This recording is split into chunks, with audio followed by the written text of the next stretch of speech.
other red meats. I've cooked the aubergine in the same pan so that it's lovely Nice brown colour. and good colour. And the dressing is just olive oil and more of the pomegranate juice and a little bit of salt. There's quite a lot of citrus in your pomegranate seeds, so you don't need to add. You could have a squeeze of lemon if you wanted to. So aubergine, there's no... Presumably you might put a little garlic in there normally. Not today, though, because you don't like garlic, do you? Well, she has a little bit sometimes. A little bit. Tiny little bit. So Doesn't you need just got salt and pepper. Loads of flavour in here already, yeah. How's the couscous? Couscous, look at that, fluffy and perfect. Fluffy. It don't look fluffy to me at the moment. Don't be so sarcastic, it does look lovely. It's going to be gorgeous. It's very healthy, of course. Very good. Look at that, grain perfect. for you. What have you put in there? I put chopped green olives, some chopped tomatoes, and I'm going to put a handful of herbs. Couscous made from semolina, but you can get a bulgur wheat. Now you've got 30 seconds. You better start plating up, guys and gals. Here, old Brian Tanner's on his way. Oh, he's nearly finished. Look at that, Marylise. He's nearly finished. You spent Did you see far much more time cooking with... I love talking. Yeah, to me, not to Brian. I think I was... OK, here she goes. 15 seconds to go. You must remember, I am a very strict timekeeper. If you're not done, it will be stopped. 7 seconds. Here she goes. Oh. Beautiful stuff. Time is up. Let's take a look at today's 5-minute dishes.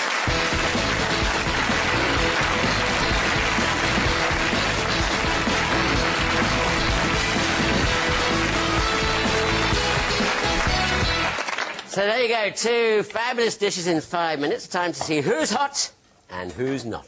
It's tasting time. OK. Andrea, let's taste the scallops first, because they'll be milder on the flavour, so we don't want the overpowering dish of the venison. Can I take a knife? Can I Yeah, you go through that now. And Brian. don't look that I eat the wrong way round. Oh, do you? You're left-handed? I'm actually right-handed. Don't ask why I eat the wrong way round. Oh, do you? That's very strange. By that, That's I don't something mean new we found out about you. Brian, tell us what you've done. What I've done is seared the scallops so they're just cooked in the middle. Nice and crusty on the outside and lots of flavour. Then we've got tomato, onion and mustard to make a compote, so you stew that down on top of wilted rocket and a bit of olive oil around there, so it's really quite a simple dish. But it's got nice married flavours. Are you into sort of healthy food, light food? Do you know I'm into anything that everybody else has cooked? I really don't care. That's lovely. OK, let's try Marylise's. Now this is going to be a first for me. Yeah, remember there's got... And try it with the Tell salsa. us what you've done there. So just peppered the venison steaks and put a bit of sticky molasses on the outside. And then made a couscous salad with the couscous tomatoes, some herbs. And the salsa is some pomegranate seeds, some coriander, some more of the pomegranate molasses on the top. Did you try the salsa? Lovely. I did. If you had more time, would you cook the venison a little bit more, or are you happy with it quite sort of bluey red? I probably would if I was doing it for other people, but for me, it's perfect. You like it like that? And you know, actually, it tastes lovely. It does? It's quite tender, isn't it? It is. I've got bits of my teeth now, though. That's the only downside of it.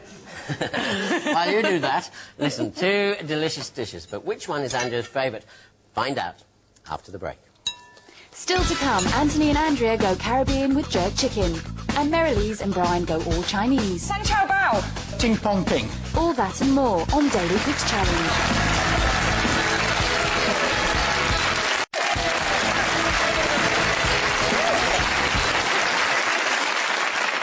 Welcome back to Daily Cooks Challenge. Now, before the break, chefs Marylise Parker and Brian Turner had just 5 minutes to create a dish to tantalise the taste buds of today's VIP diner, Andrea McLean. Now, Marylise rustled up a pomegranate and peppercorn venison fillet, while Brian created seared scallops with onion and mussel mustard. So, Andrea, who's going to be the winner of our first challenge? Well, I have to say, it was the first time I'd ever tried venison. And it was delicious. It was very good. I'm normally a bit worried about having meat that's not cooked. I'm a sort of medium to burnt. You work for United Nations. Are you trying to be diplomatic here? I am. I'm a Libran.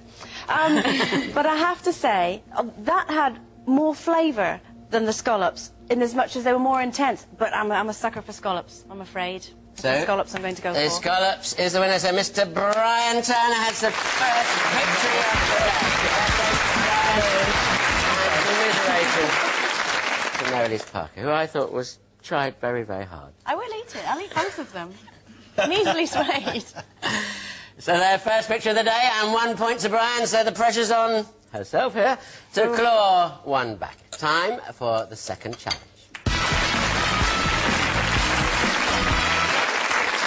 Yes, it's Beat the Budget. Now, this is where we test the chef's creativity when the pennies are pinched. Now, each day, we give our chefs a random budget, and they have to come up with a recipe to fit that budget. 5 envelopes here, 1 for each day of the week.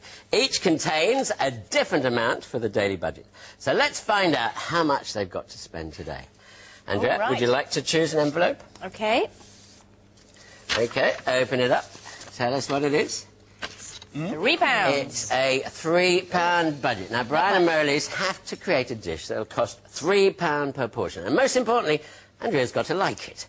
Now, while Brian and Merrilies get their ingredients ready for the challenge, I'm going to conjure up some old, fond memories of Andrea's childhood and show her how to make a Caribbean classic dish. It's jerk chicken.